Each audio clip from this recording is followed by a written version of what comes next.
رسول اللہ صلی اللہ علیہ وسلم کے زمانے میں عورت کو مسجد میں نماز پڑھنا منع تھا، آج ایسا کیوں نہیں ہے؟ یہ تو الٹی بات کر رہے ہیں معلوم پوچھنے والے۔ پیارے رسول کے زمانے میں منع نہیں تھا، بلکہ پیارے رسول کے زمانے میں آتی تھیں عورتیں، باقاعدہ پڑھتی تھیں پیارے رسول کے پاس۔ پیارے حدیث ہے کہ میں پیارے رسول فرماتے ہیں کبھی بچوں کو لے کے بھی آتی تھی، کہاں چھوڑ کے آئے؟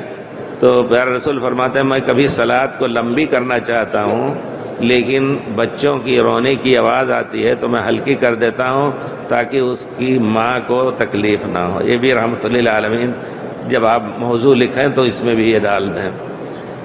جی پیارے رسول کا منع نہیں تھا، لیکن زبردستی جو ہے مذہب حنفی میں منع کیا جا رہا ہے پورے طور پر۔ یہ مسئلہ غلط ہے، گناہ گار ہوں گے لوگ جو منع کر رہے ہیں بغیر ضرورت کے۔ البتہ ہاں اگر گھر پہ ضرورت ہے، بچے ضائع ہو رہے ہیں تو شوہر کو حق ہے اس نفلی کام سے اس کو روکے۔ نفل ہے، اب ایک بوڑھی ہے اس کو نہ روکیں آپ، بیچاری آئے گی یہاں دل بہل جائے گا اللہ کا ذکر کر مسجد میں۔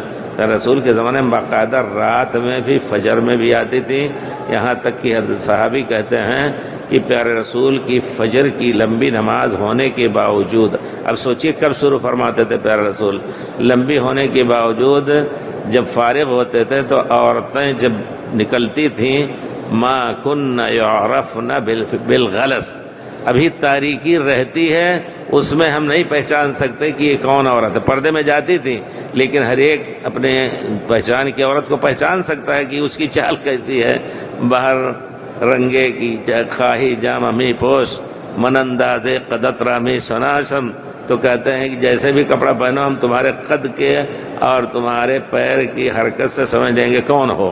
تو وہ آدمی پہچان سکتا اپنی بیوی کو، لیکن کہتے ہیں کہ اتنا اندھیرا رہتا تھا کہ ہم پہچان نہیں سکتے تھے۔ تو اس کا معنی یہ ہے کہ فجر کی نماز میں بھی آتی تھی، عشاء میں بھی۔ بہرحال یہ ایسی مشہور چیز ہے جس کے بارے میں دو رائے نہیں ہے امید، لیکن امام حنیفہ رحمۃ اللہ علیہ نے بھی منع نہیں کیا ہے۔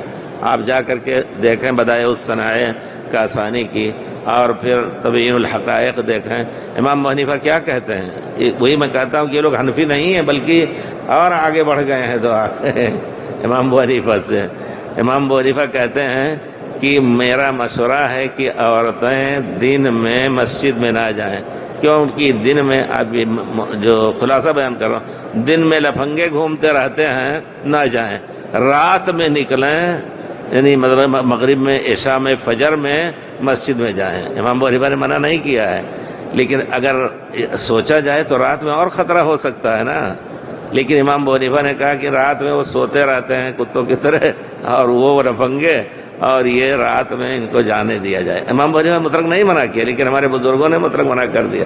اب جا کر کے دیکھیے بدائع الصنائع کاسانی کی، فتح القدیر جا کر کے دیکھیے، ان کی ابن حمام کی تبیین الحقائق، کنز الدقائق دیکھیے، سب دیکھیے، یہ ذکر کیا گیا ہے امام ابو حنیفہ۔ کیوں ایسا ہے پتہ نہیں، دین روزانہ بدلتا، اس میں اضافہ بھی ہو رہا ہے۔